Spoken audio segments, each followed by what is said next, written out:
నేటి ఉదయం Nellore rural MLA కార్యాలయంలో ప్రజా దర్బార్ కార్యక్రమంలో తెలుగుదేశం పార్టీ రాష్ట్ర అధికార ప్రతినిధి కోటమిరెడ్డి గిరిధర్ రెడ్డి పాల్గొన్నారు. ప్రతిరోజు నెల్లూరు రూరల్ ఎమ్మెల్యే కార్యాలయంలో నెల్లూరు రూరల్ ప్రజలకు ఉదయం 7 గంటల నుండి రాత్రి 8 గంటల వరకు నిత్యం ప్రజలకు అందుబాటులో ఉంటున్నాం. రాష్ట్ర ముఖ్యమంత్రి వర్యులు నారా చంద్రబాబు నాయుడు గారు, యువనేత రాష్ట్ర మంత్రి వర్యులు నారా లోకేష్ గారుల ఆదేశాల మేరకు ప్రతి శుక్రవారం నెల్లూరు రూరల్ ఎమ్మెల్యే కార్యాలయంలో ఉదయం 10 గంటల నుండి మధ్యాహ్నం 12 గంటల వరకు ప్రజా దర్బార్ కార్యక్రమం నిర్వహించడం జరుగుతుంది. అందులో భాగంగా నెల్లూరు రూరల్ నియోజకవర్గంలో నిర్విరామంగా ప్రజా దర్బార్ కార్యక్రమం నిర్వహించడం జరిగింది. ప్రజలు తెలియజేసిన సమస్యలను పరిష్కారం దిశగా చేపట్టవలసిన చర్యలు అధికారులతో కలిసి ఎప్పటికప్పుడు సమన్వయం చేస్తున్నాం. పరిష్కారం అయ్యే ప్రతి సమస్యను పరిష్కరిస్తామని ఈ సందర్భంగా కోటమిరెడ్డి గిరిధర్ రెడ్డి తెలిపారు. ఈ కార్యక్రమంలో నగర మాజీ మేయర్ నంది మండలం భానుశ్రీ, క్లస్టర్ ఇన్ఛార్జీలు జలదంకి సుధాకర్, సాబిర్ ఖాన్, నూకరాజు మదన్ కుమార్ రెడ్డి, కో క్లస్టర్ ఇన్ఛార్జీలు రాఘవేంద్ర, కోటిరెడ్డి, 20వ division corporator Chejarla Mahesh Babu, GGH అభివృద్ధి కమిటీ మెంబర్ అబిదా సుల్తారా, 25వ డివిజన్ టీడీపీ అధ్యక్షుడు శేషు యాదవ్, 28వ డివిజన్ టీడీపీ అధ్యక్షుడు చెక్క సాయి సునీల్, టీడీపీ నాయకులు బాలాజీ తదితరులు పాల్గొన్నారు.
అన్నా ఫోన్ దీనా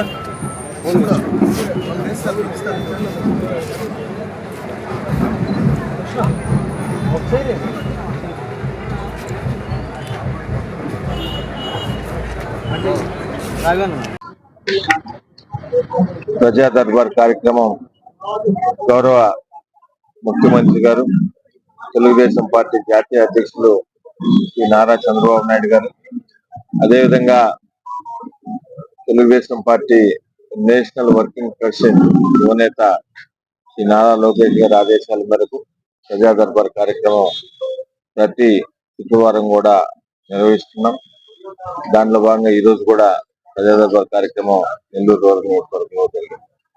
అయితే ఏదో ప్రజా దర్బార్ కార్యక్రమం నిర్వహించినామా ఏదో మొక్కుబడిగా కాకుండా ఈ ప్రజా దర్బార్ కార్యక్రమంలో నెల్లూరు రూరల్ నియోజకవర్గంలో ఉన్న అటు ప్రజలు కానీ కూటమి నాయకులు కానీ ఏవైతే సమస్యలు చెప్తున్నారో అవి ఆ సమస్యలన్నీ కూడా ఆయా కన్సర్న్ డిపార్ట్మెంట్తో మాట్లాడి దాంట్లో చేయగలిగినవి చేయలేకపోతే ఎందుకు చేయలేకపోతున్నాం కూడా తెలియజేస్తూ గతం నుంచి కూడా అదేవిధంగా ఆనవాయితీగా వస్తున్నాం.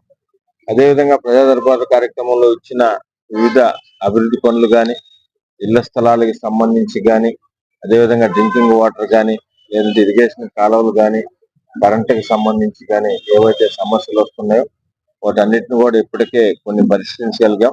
అదేవిధంగా సిమెంటు, సిసి రోడ్లు కానీ, రైన్లు కానీ, డ్రింకింగ్ వాటర్ ఇవన్నీ కూడా చాలా వరకు ప్రజా దర్బార్లో వచ్చిన విజ్ఞాపనలు దాని ప్రకారమే మనం ఇప్పటికే చాలా వర్కులు కూడా చేయగలిగాం.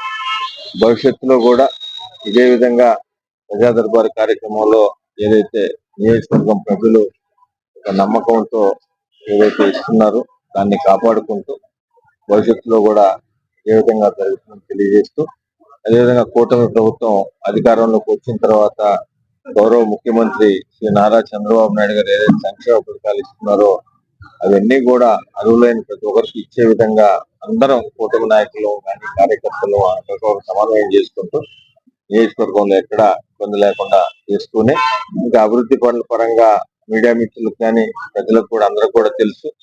ఇప్పటికే 600 కోట్లకు పైగా వివిధ రకాల అభివృద్ధి పనులు చేస్తున్నాం. శంకుస్థాపన చేసిన ఏ పనైనా శంకుస్థాపన చేసిన రోజే ఒక టైం చెప్పి ఆ టైంకి పూర్తి చేయడమే లక్ష్యంగా అందరం కలిసి పనిచేస్తున్నాం. అదేవిధంగా నెల్లూరు రూరల్ నియోజకవర్గంలో ప్రతి శంకుస్థాపన చేసిన అది సీసీ రోడ్డు అయినా, రైన్ అయినా, ఎలక్ట్రిసిటీ పని అయినా, ఇరిగేషన్ కాలువైనా, లేదు ఆర్ఎన్బి రోడ్లైనా, పంచాయతీరాజ్ రోడ్లైనా, అన్ని రకాల డిపార్ట్మెంట్లు ఏమైనా పని శంకుస్థాపన చేశామంటే శంకుస్థాపన చేసిన రోజే వర్క్ కంప్లీషన్ డేట్ కూడా ప్రకటిస్తూ అదేవిధంగా చేస్తున్నాం. నెల్లూరు రూరల్ నియోజకవర్గం అభివృద్ధికి ఇంతగా సహకరిస్తున్నా. అదేవిధంగా గౌరవ ముఖ్యమంత్రి నారా చంద్రబాబు నాయుడు గారి ఆశీస్సులు, డిప్యూటీ సీఎం పవన్ కళ్యాణ్ గారు, యువనేత నారా లోకేష్ గారి ఆశీస్సులతో నెల్లూరు రూరల్ నియోజకవర్గంలో స్థానికంగా ఉన్న మంత్రివర్యులు పొంగూరు నారాయణ గారు, ఆనం రామనాయుడు గారు, గౌరవ పార్లమెంట్ సభ్యులు ప్రభాకర్ రెడ్డి గారు, జిల్లా తెలుగుదేశం పార్టీ అధ్యక్షులు, గౌరవ శాసనమండలి సభ్యులు వేద రవిచంద్ర గారికి నెల్లూరు రూరల్ నియోజకవర్గం పక్షాన ప్రతి ఒక్కరు కూడా పేరు పేరున ధన్యవాదాలు. ఈ వీడియో కనుక మీకు నచ్చినట్లయితే లైక్ చేసి షేర్ చేయండి. మరిన్ని లేటెస్ట్ అప్డేట్స్ కోసం మా ఛానల్ ని సబ్స్క్రైబ్ చేయండి.